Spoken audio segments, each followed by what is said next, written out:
Hello everyone, I'm Alex Dykes, and today we're out here taking a look at the all-new Chrysler 200 sedan. This is a Graco Classic Ride 50 child seat, which of course means that this is the child review segment. Now let's be perfectly honest, the last generation Chrysler 200 wasn't a terribly good car. The best thing that it had going for it was a gem of a V6 engine under the hood and the fact that it was very inexpensive for all that power. But this Chrysler 200 is a completely different animal. Chrysler has gone back to the drawing board and they've completely redesigned it, and this is now one of the larger mid-size sedan entries in this segment. This of course competes with the likes of the Honda Accord, the Ford Fusion, the Toyota Camry, as well as the Hyundai Sonata. Now before we dive on inside, one important thing to note is that although this is one of the longer entries in this segment, it's not one of the wider entries in this segment, and that will have some impact on child seats. So let's hop in the front seat first and see how that legroom divvies up. All right, the first thing to do is to move this front passenger seat forward until my knees are about 1.5 inches, 2 inches away from the dashboard or so. I am 6 feet tall, so use that as a reference point in this video. I can do that relatively comfortably, and I do have a decent amount of headroom right up front. This is towards the upper end in terms of headroom for front passengers. As you can see, thanks to the generous length of the 200, I was easily able to put a rearward-facing child seat right behind myself in the passenger seat. Now, this isn't strapped in, so if it was strapped in properly, it would move even further rearward, as you can see right there. But even in this position, I have an acceptable amount of room between the front seat and this rearward-facing child seat. This rearward-facing child seat is installed, so that way the little ball is in the green zone in the seat. The video does tend to make it look a little bit more upright than it really is, so keep that in mind. Moving over to the other side of the vehicle, I did notice that the driver's seat for me in a comfortable seating position is moved a little bit further rearward than the front passenger seat for me in a comfortable seating position. That means that in this situation, I don't have an acceptable amount of room for this child seat behind me. However, I could easily move this driver's seat up about 1 inch or so, be a little bit less comfortable in a driving position, but I could definitely fit a child seat behind me. Let's hop in the back with two forward-facing child seats. The first thing that I noticed right back here is that headroom is limited. Now this is something that I've also noticed in the Ford Fusion and some of the other swoopier entries in this segment.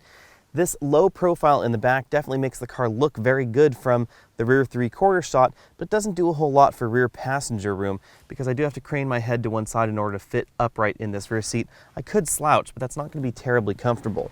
The 200 is a little bit narrower at the back than most of the other entries in this mid-size sedan segment. That means that this rear bench seat is also a little bit narrower than entries like the Accord or the Camry, giving less room back here in terms of width for both adults and child seats alike. Like the Fusion and a few other mid-size sedans that I've noted recently, this top tether anchor is somewhat close to the child seat. That means that if you have a child seat like these Graco Classic Ride 50 models that I'm testing right here, the top tether anchor is strangely large, this buckle arrangement right here. It's strangely long, and that means that it's difficult to get this tightened appropriately.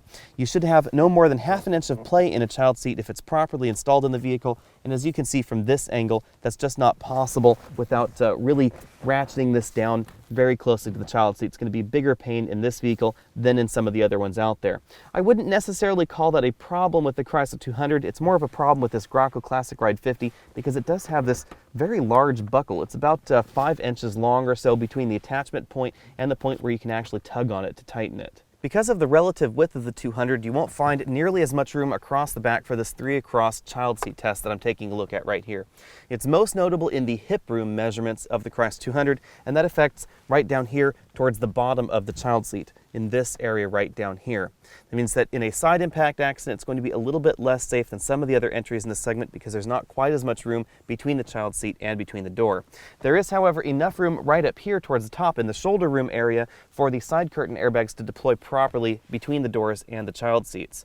If you do need to put 3 child seats in the back of your Chrysler 200, you may want to consider narrower child seats in these Graco Classic Ride 50 models. From this angle, you can see where the length in the 200 is going. A lot of it is going right here to the trunk.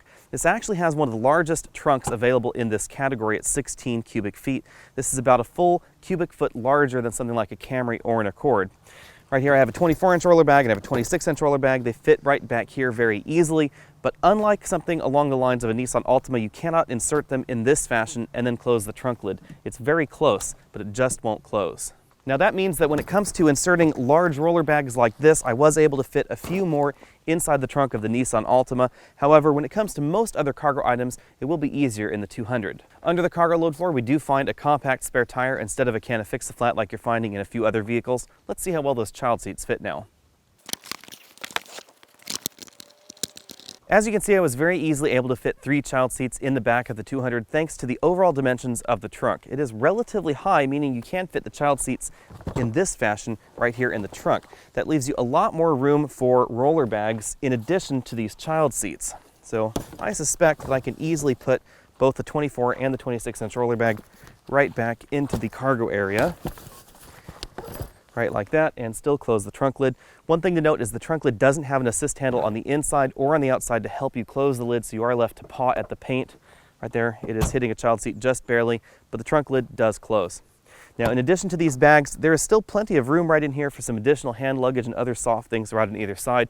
And there's actually yet more room right behind some of these child seats because of their general shape in the trunk. This is a very accommodating and very large cargo area for this category. Thanks for taking the time to check out this video. Again, I'm Alex Dykes, and this has been the all-new Chrysler 200.